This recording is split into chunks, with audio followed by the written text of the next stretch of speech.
They called me a paranoid monster until a dead man drove a truck through my asylum wall.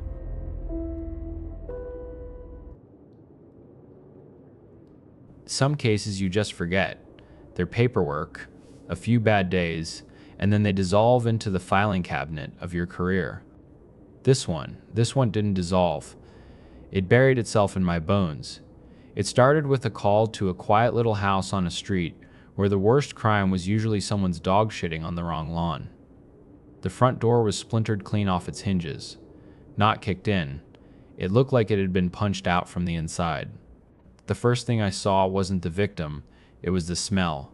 Copper and piss, a thick animal stink that coated the back of my throat. The living room was a wreck. A pile of men's clothes sat in a damp, yellow-stained heap on the carpet.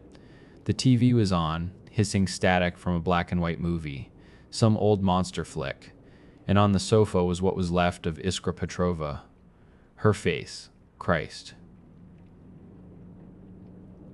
It was gone. Not shot, not stabbed. Chewed. Her son, a boy of maybe 6, was huddled in the corner, rocking back and forth. His arms were covered in deep, savage bite marks. He just kept whispering a single name. Avitus, her neighbor. The quiet guy from down the street. We found Avitus 2 hours later, trotting down the center of the highway, naked as the day he was born and caked in drying blood. He didn't fight, he just grinned at us, a wide, empty smile that didn't reach his eyes. They sent him to the Blackwood Creek Institute. Not a prison, a place for the criminally insane. And that's where I went a week later to finally get a statement. The place hummed. Fluorescent lights gave everything a sick, green tint. The air tasted of bleach and misery. A nurse with tired eyes and a name tag that read Sorina sat behind a plexiglass shield. She looked at my badge like it was something she'd have to wipe off her desk later. Detective Kavi. I'm here to see Avitus. Doctor's orders. No visitors. He's in a therapeutic session. A therapeutic session? Lady, he tore a woman's face off. I have been waiting a week. The DA is breathing down my neck. I need to talk to him. She just shook her head, a slow, practiced motion. The doctor will be with you when he can. Fucking great. I slumped into a hard plastic chair that was probably designed by a sadist. Through a small porthole-like window in a reinforced door down the hall, I could just see inside the padded room. I saw a flicker of movement. A pale, wiry shape pacing back and forth like a caged wolf. He'd claw at the walls sometimes, then press his face to the padding, sniffing. It wasn't human. An hour crawled by. Then another. I was on my 5th cigarette, smoking it by the cracked open entrance door, when a man in a crisp white coat emerged from an office. He was tall, thin, with spectacles perched on a hawk-like nose. He had the kind of calm that makes your skin crawl. Detective, he said, not offering a hand. I'm Dr. Finch. I'm afraid my patient is not in a state to be questioned. With all due respect, doctor, your patient is the only suspect in a goddamn homicide. I don't care if he's feeling chatty, I need to see him. Finch gave me a thin-lipped smile. His condition is unique. We're undertaking a rather aggressive experimental treatment. It requires a delicate touch. Just then, a sound started leaking from down the hall. A low, guttural growl. It wasn't a human sound of anger. It was deeper than that. The sound an animal makes right before it rips your throat out. Finch's eyes gleamed. Ah, it seems they're ready for him. 2 burly orderlies came out of a staff room and headed for the padded cell. Finch turned to me. You can observe. From a distance. I followed them, standing back as they unlocked the heavy door. The stink hit me again, stronger this time. Avitus was crouched in the far corner, naked, his back to us. His hair was long and matted, his body lean and corded with muscle.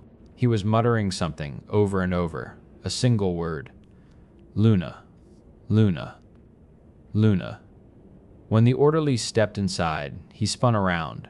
His eyes were wide, the pupils blown so huge they almost swallowed the blue. He didn't scream, he snarled. a wet, throaty sound that vibrated in my chest. He lunged, and the orderlies barely managed to get a straitjacket on him as he thrashed and bit at the air. Even with two of them, it was a struggle. They finally jabbed a needle in his neck, and his body went slack. They dragged him out and strapped him to a metal table in a sterile white room. Wires and machines I didn't recognize lined the walls. Finch moved around the room with a chilling precision, attaching electrodes to Avitus's temples. "What the hell is this?" I asked from the doorway. "Aversion therapy," Finch said, not looking at me. He flipped a switch on a console. A low hum filled the room, and the lights overhead flickered. We must help him unlearn his delusions. Peel back the animal to find the man. He put a rubber bit in Avitus's mouth, then turned a dial. Avitus's back arched off the table.